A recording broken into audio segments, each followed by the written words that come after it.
சேஷ்டபுத்திர பாகம் எப்பவுமே யாருக்குரியது? வல்லமையாருக்கெல்லாம் ரெட்டிப்பான ஆசீர்வாதம் யாருடையது தெரியுமா? எப்பவுமே ஃபர்ஸ்ட் பார்னுக்கு.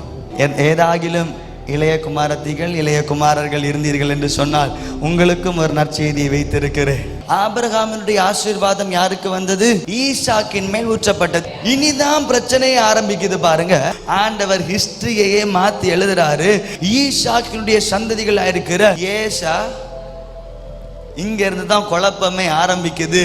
அத்தனை ஹிஸ்டரியும் சொல்லுது ஆசீர்வாதம் மூத்ததுக்கு தான். ஆனா ஆண்டவர் சொல்லுகிறா, எனக்கு தகுதி உள்ளவனா ஒருத்தன் அந்த ஓரத்துல தெரிகிறான்.